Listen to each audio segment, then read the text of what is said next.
गैरौफ क्लासरा साहब, आप क्या कहेंगे जिस तरह से कि पीटीआई तो काफ़ी बार इलेक्शन कमीशन पर एतराज़ उठा चुकी है, और क्या आप समझते हैं जिस तरह से कहा जा रहा है, डिबेट में आप अपने प्रोग्राम में भी सुनते आए हैं जो तजियाकार बैठते हैं कि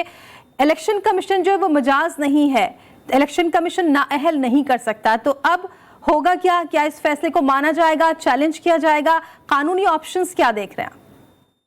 मेरा ख्याल है कि मैं गलत नहीं कह रहा, फैसल बॉर्डर साहब जो हैं वो भी शायद इलेक्शन कमीशन से ही नाअहल हुए थे।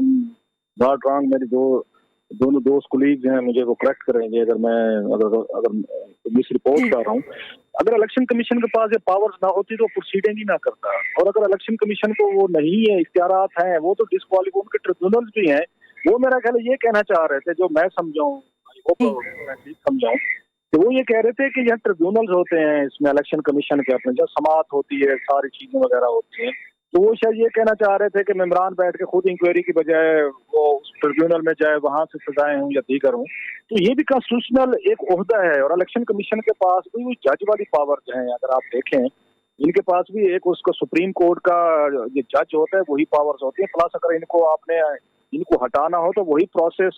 आपको अडॉप्ट करना पड़ता है जो आपको सुप्रीम कोर्ट के किसी जज को हटाने के लिए करना पड़ता है। So it's a very powerful institution. ये पाकिस्तान में सदर पाकिस्तान कह लें या वजीर आजम कह लें, तो उसके बाद जो बड़ा हुआ आपका आईनी होता हो सकता है, स्पीकर या सेनेट चेयरमैन के साथ साथ,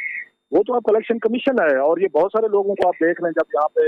नॉमिनेशन हो रही होती है उस वक्त भी ये लोगों को रिजेक्ट कर देते, नॉमिनेशन ऑन डिफरेंट ग्राउंड्स के, फलां का ये ठीक नहीं है, वो ठीक नहीं, जो भी रिक्वायरमेंट है। सो ये कहना है कि फोरम नहीं था, तो मेरा ख्याल इतने बेवकूफ वहां भी लोग नहीं बैठे हुए। यकीनी तौर पर कानून आईन उन्होंने भी देखा होगा कि जनाब हम इनको बुला सकते हैं, नहीं बुला सकते, समन कर सकते हैं, हमारी क्या पावर्स हैं, क्या प्रोसीजर है। कल को उन्हें भी अंदाजा है ये सारा ये जो है ये फैसला है किसी और बड़ी अदालत में जाएगा, वहां भी अदालतें देखेंगी, वो चेक करेंगी, पूछेंगे इलेक्शन कमीशन साहब से, मेंबरान से, कि आप लोगों के पास अगर ये पावर्स नहीं थी इसको प्रोसीड करने की, सुनने की, तो आपने कैसे सुन गया? So law is at stake. यकीनी तौर पर उन्होंने, मेरा ये ख्याल है कि उन्होंने सारी चीजें कानूनी तौर पर देखने के बाद इनको समझ किया। अच्छा, ये रेफरेंस आया था, इफ यू रिमेंबर, वहां से आया था, या इलेक्शन इससे कौमी असेंबली से आया था। सुओ मोटो भी नहीं लिया था इन्होंने कहा चलेंगे हम खुद सुओ मोटो ले लेते। सो नेशनल असेंबली के स्पीकर ने रेफरेंस भेजा, उस रेफरेंस पे उन्होंने बकायदा हुकूमत का भी जवाब लिया, वहां से कैबिनेट डिवीजन से दोषियों की तहत की सारी डिटेल्स में उंगाई गई। फिर उन्होंने इमरान खान साहब जो है उनके वकील भी पेश हुए, हियरिंग हुई, केस हुई। सो एक प्रॉपर प्रोसीजर इसमें फॉलो किया गया। अब इसमें जब जाएंगे, डेफिनेटली तौर पर ये जाएंगे, मेरा ख्याल है उसमें सुप्रीम कोर्ट या इसके बाद हाई कोर्ट जाएंगे, जो भी उनको लीगल उनको फोरम उनको अवेलेबल है, तो बाकी बहस तो वहां पर होगी कि ये कर सकते थे, जुरिसडिक्शन थी नहीं थी, और इन्होंने क्यों किया। ये जो हमारे पीटीआई के दोस्त हैं जो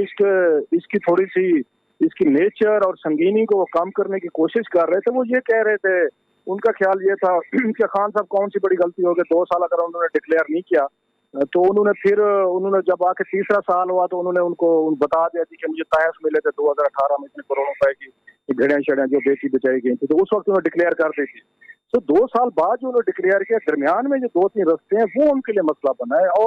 और इलेक्शन कमीशन पर यकीनन ये दबाव होगा कि ख्वाजा आसिफ साहब, अगर आपको याद हो, इस्लामाबाद हाई कोर्ट से वो डिस्क्वालीफाई हुए थे, उस्मान डार साहब उनके खिलाफ गए थे कि आप जाएं। उन्होंने कहा था कि ये देखिए ख्वाजा साहब को तनख्वाह मिलती है वहां से, दुबई से ले रहे हैं एज ए डिफेंस मिनिस्टर के तौर पर अकामा पे। इन्होंने भी इसी तरह के उनके मसाइल थे, डिक्लेरेशन, उनको डिस्क्वालीफाई किया, वो वहां से हुए थे। फिर इसी तरह की चीजें जो है,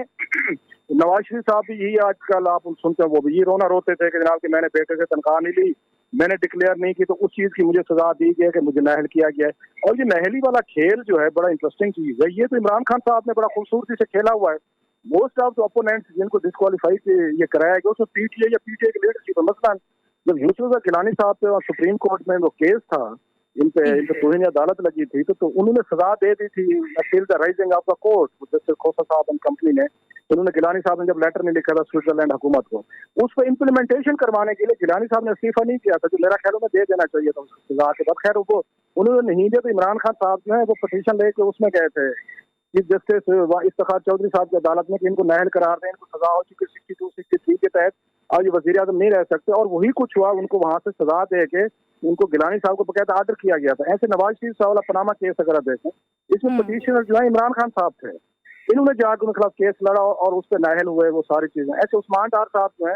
वो गए थे इनके खिलाफ, यहाँ पे इसके खिलाफ ख्वाजा आसिफ के खिलाफ गए और नाअहल हुए थे। So most of the cases में वो कहते हैं ना, कारमा कहें इसको, लीगल प्रोसीडिंग कहें, कि जो चीज आप किसी पे कर रहे होते हैं एक दिन आपकी तरफ भी लौट कर आती है। सो खान साहब जो है वो 3-4 बड़े बिग गन्स कि भाई गिलानी साहब को डिस्क्वालीफाई कराया, उन्होंने नवाज शरीफ साहब को करवाया, उन्होंने यहाँ पे ख्वाजा आसिफ हुए, तो आज उसी लेन में अच्छा हुआ है, गलत है, सही फैसला है, ये तो उनकी अपनी अपनी रीडिंग इंटरप्रिटेशन हो गया रहेगी, लेकिन फैसला तो है आज उसी लिस्ट में जा खड़े हुए हैं जिसपे कभी गिलानी साहब थे, कभी नवाज शरीफ साहब थे। तो ये मेरा ख्याल है तीसरे चौथे ये पाकिस्तान के साबिक वजीर आजम कह रहे हैं कि जो डिस्क्वालीफाई नवाज शरीफ साहब और गिलानी साहब का, ठीक है नेचर बड़ी मुख्तलिफ है केस की, लेकिन अल्टीमेटली अदालतों से या किसी फोरम से वो नाअहल हुए। मैं आके उसी तनाजुर में कह रहा हूँ, वो दोनों थे, वो जो थे नवाज शरीफ साहब थे या गिलानी साहब, वो सर्वेंट प्राइम मिनिस्टर थे, वो बड़े फैसले थे मैं समझता और बिग फैसले के prime minister, sitting prime minister जो है उनको करप्शन पे, रेगुलरिटीज पे तौहीन अदालत पे उनको आज अदालतों ने नाअहल भी किया, डिसमिस भी किया और उनको वहां से निकाला गया प्राइम मिनिस्टर हाउस से। इमरान खान साहब इस हवाले से लकी हैं कि कम से कम जब सिटिंग प्राइम मिनिस्टर बैठे थे तो इनके खिलाफ ये फैसला नहीं आया, बहर आने के बाद हुआ है। अब वो ये कह सकते हैं कि आपकी हुकूमत ने विक्टिमाइज किया है, चीफ इलेक्शन कमिश्नर जो है वो पार्टीजन है, बेस्ड है और उसने सही फैसला नहीं दिया मेरे खिलाफ, तो जो भी चीजें होंगी। सो ये चीजें बड़ी इंटरेस्टिंग, अफसोस भी होता है टू बी फेयर कि पाकिस्तान के प्राइम मिनिस्टर जो हैं उनको अपना कंडक्ट ठीक रखना चाहिए, उनको अपने डीलिंग अपने रवैये, अपने फाइनेंशियल जो भी इश्यूज हैं उनको ठीक रखना चाहिए। आप लोगों के लिए रोल मॉडल होते हैं, आपके पास कोई स्पेस नहीं होती कि आप उसमें आए, चोरियां भी करें, डाके भी मारें, यहाँ पे वो तहफ में लें, तनख्वाहें लें, बच्चों से लें, या पनामा में जो भी स्कैंडल है या गिलानी साहब को, वो कोई आपको जस्टिफिकेशन नहीं होती। You have to be role model for the entire country. 22 crore लोगों का बादशाह हैं, आप ही गलत काम कर रहे होंगे, आप ही यहाँ पे लॉ को, रूल्स को वायलेट कर रहे होंगे, घड़ियां बेचें, गाड़ियां बेचें, चीजें बेचें। ये जैसे मैंने पहले कहा, ये स्कैंडल सिर्फ इमरान खान साहब पे नहीं है, ये उन पे भी है। उनके जरदारी साहब ने करोड़ों रुपए की गाड़ियां मंगवाई तहफ के नाम पे, गिलानी साहब ने उनको बेवाक की जूते वगैरह जो फैसिलिटेट के, नवाज शरीफ साहब के इनसे ज्यादा शायद इनसे तहफ की डिटेल निकल आएंगी। लेकिन वही बात